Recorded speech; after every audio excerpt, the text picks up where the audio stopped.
Bismillahirrahmanirrahim. Assalamualaikum warahmatullahi wabarakatuh.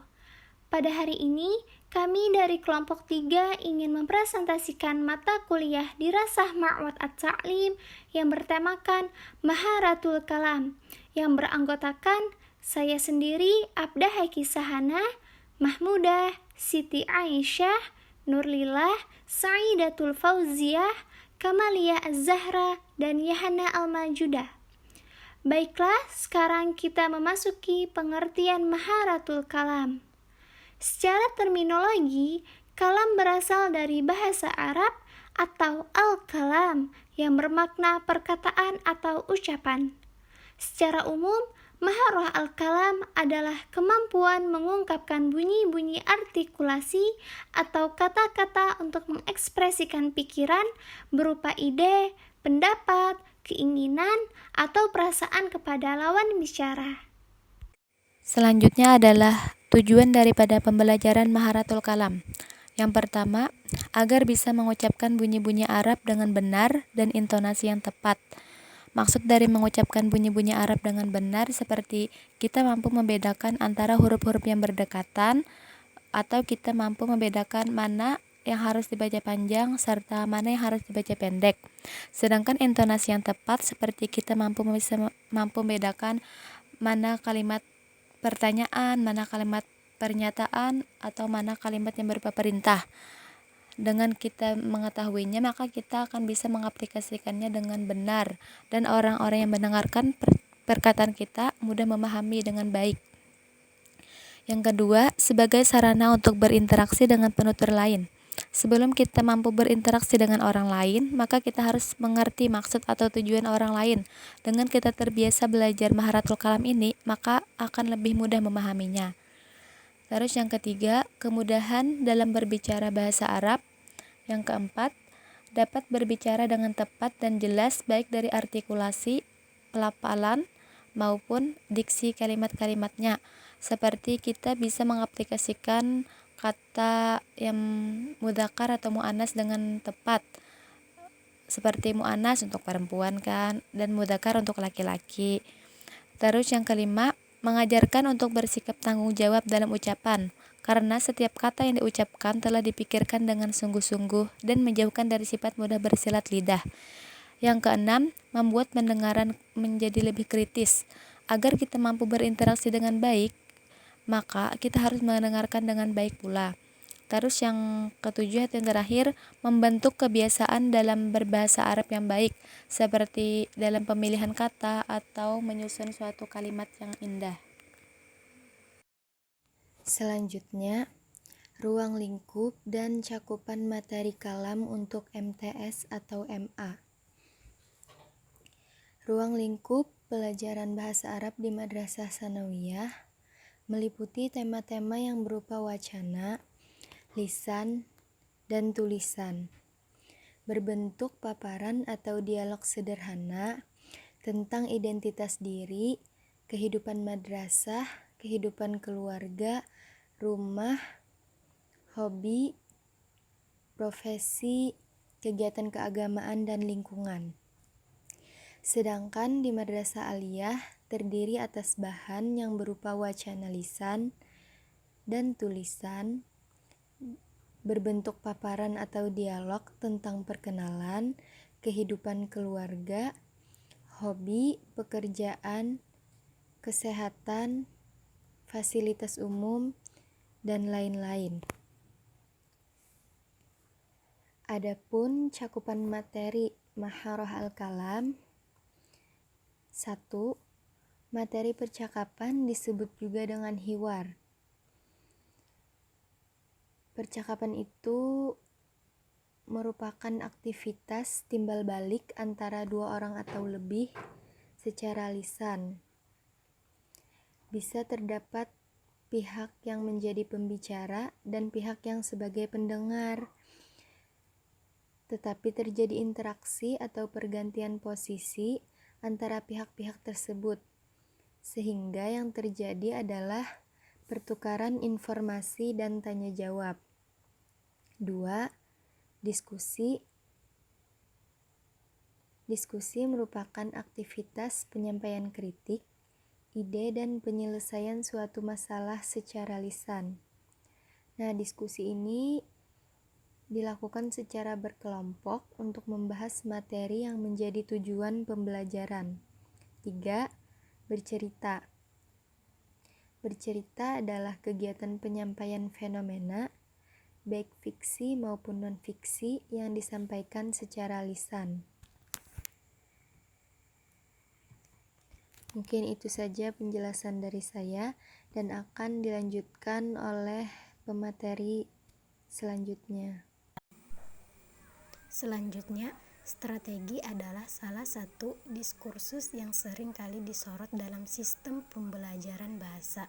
Secara bahasa, strategi bisa diartikan sebagai siasat, kiat, trik, atau cara. Sedangkan secara umum, strategi mempunyai pengertian suatu garis-garis besar haluan untuk bertindak dalam usaha mencapai sasaran yang telah ditentukan. Jadi dapat kita simpulkan bahwa strategi belajar mengajar merupakan sejumlah langkah yang direkayasa sedemikian rupa untuk mencapai tujuan pengajaran tertentu, sebagaimana suatu pendapat yang mengatakan bahwa pada intinya strategi merupakan politik atau taktik yang digunakan guru dalam melaksanakan praktek mengajar di kelas melalui cara tertentu yang dinilai lebih efektif dan efisien agar tujuan pembelajaran bisa tercapai secara maksimal. Dalam bahasa Arab terdapat 4 macam keterampilan berbahasa, yaitu yang pertama, maharah al-istima', keterampilan mendengar atau menyimak. Yang kedua, maharah al-kalam, keterampilan berbicara. Yang ketiga, maharah al-qiraah, keterampilan membaca. Dan yang keempat ialah maharah al-kitabah, keterampilan menulis. Bismillahirrahmanirrahim. Baiklah, saya akan menjelaskan mengenai strategi yang dipergunakan dalam pembelajaran maharah al-kalam.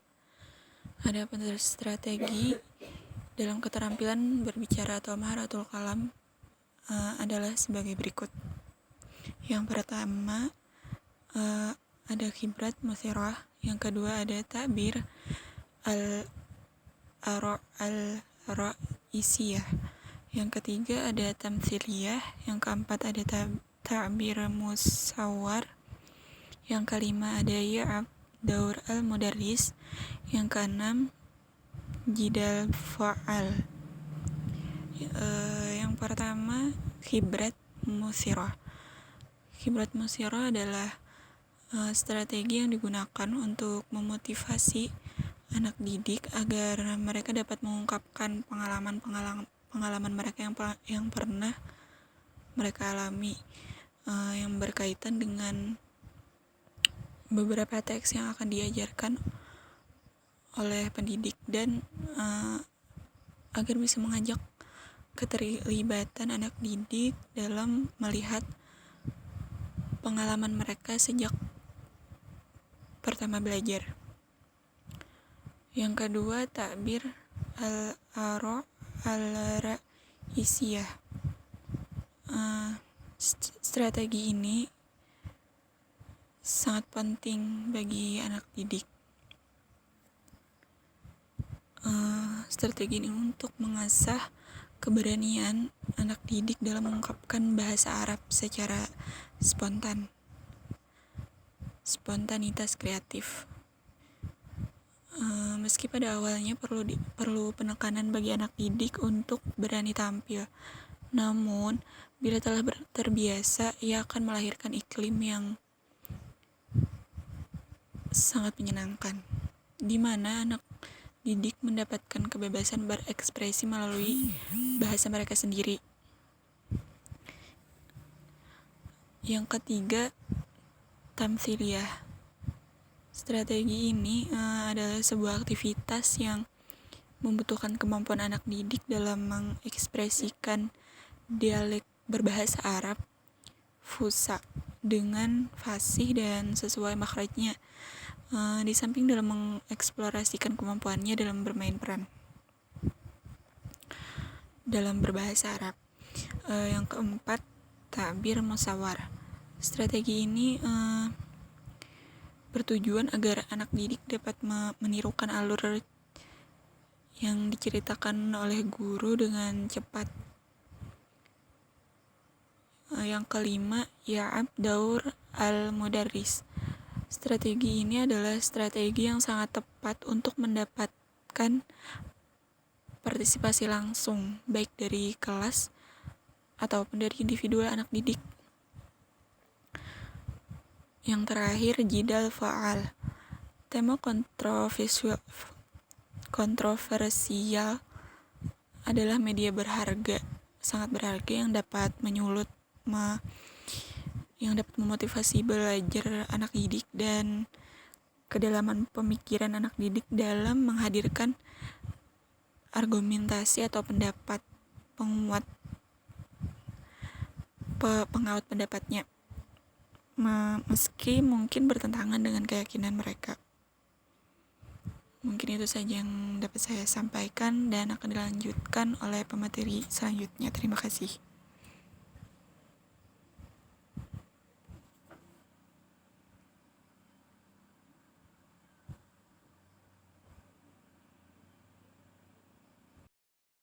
Selanjutnya saya akan menjelaskan tentang teknik pembelajaran kalam.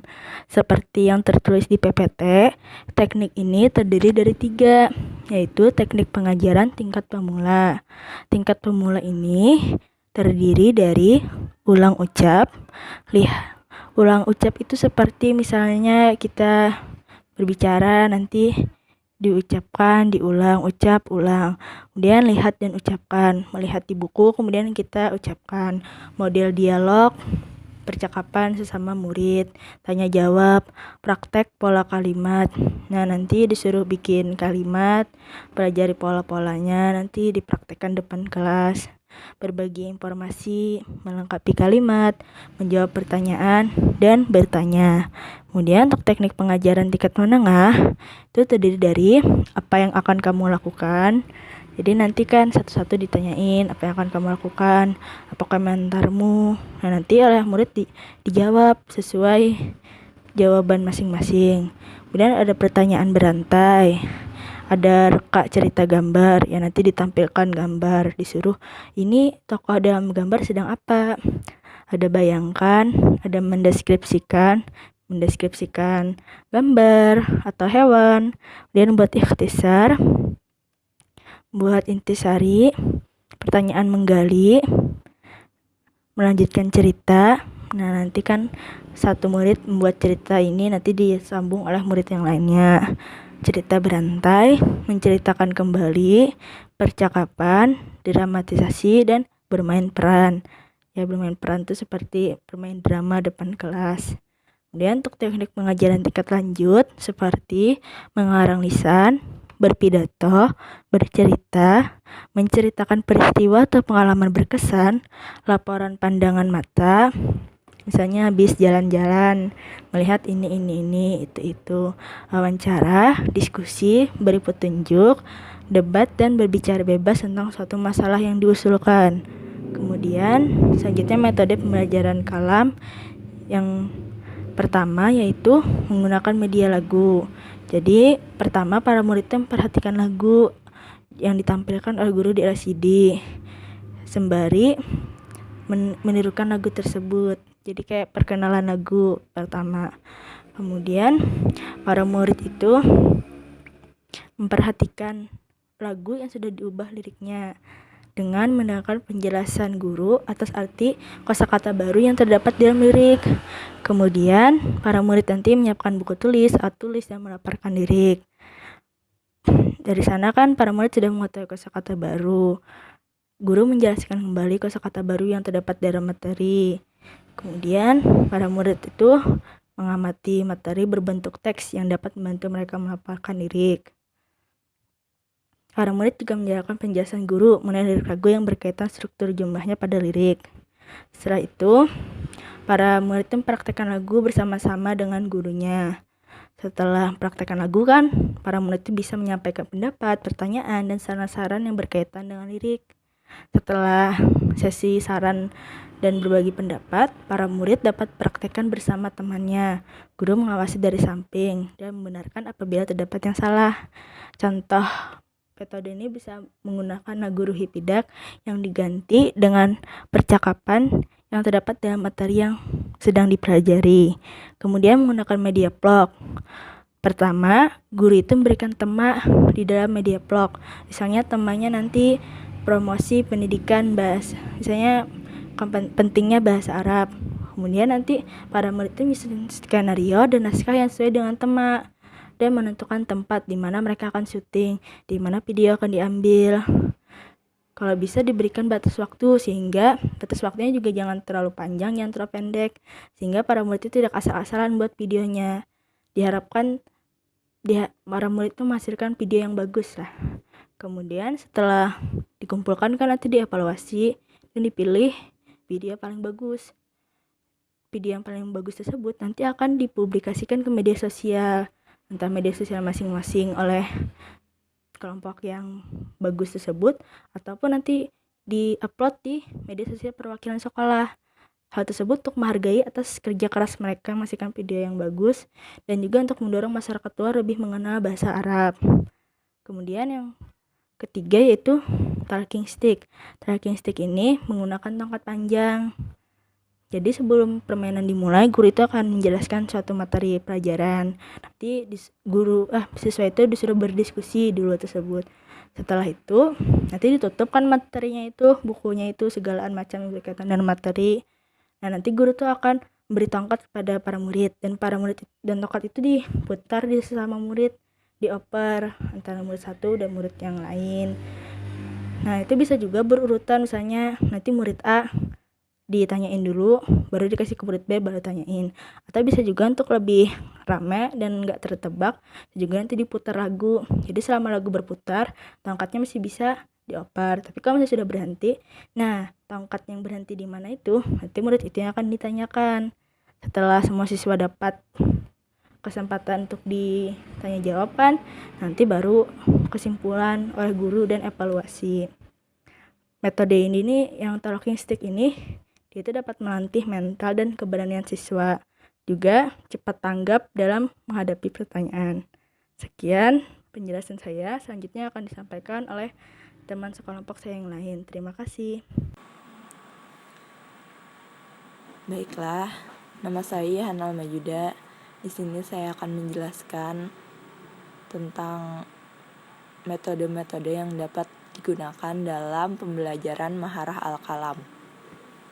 Melanjutkan metode-metode yang telah disebutkan oleh Kamaliah tadi, di sini saya akan menjelaskan metode muhadatsah dan metode storytelling.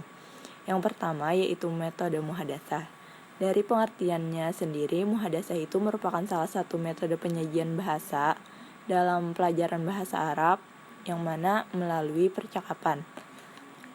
Kita ketahui bahwa pengertian percakapan itu merupakan pertukaran pikiran atau pendapat mengenai suatu topik tertentu antara dua orang atau lebih yang dilakukan dalam suasana yang akrab dan spontan.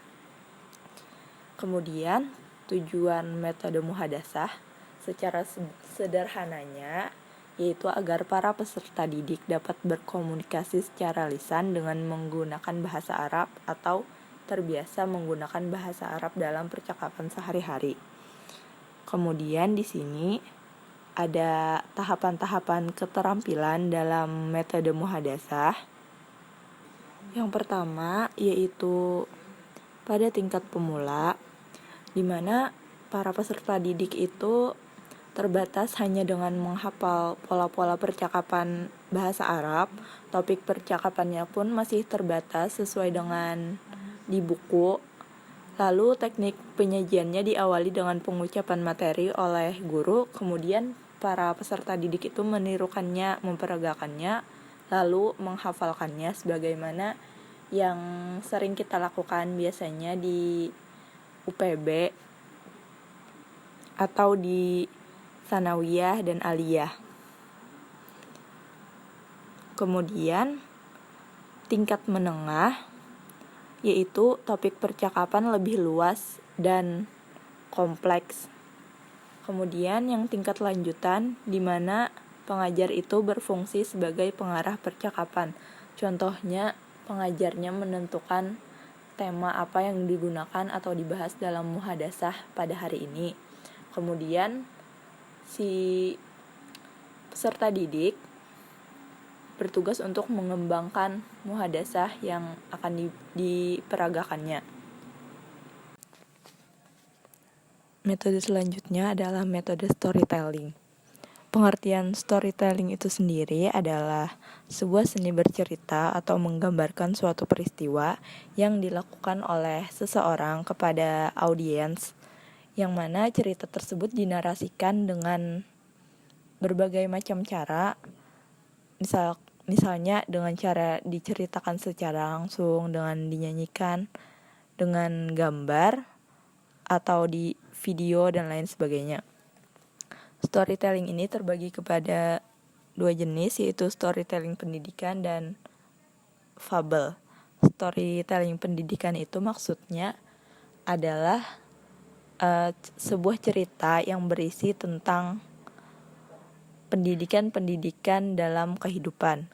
Kemudian untuk fabel itu maksudnya adalah cerita yang mengisahkan tentang kehidupan para binatang yang berbicara layaknya manusia.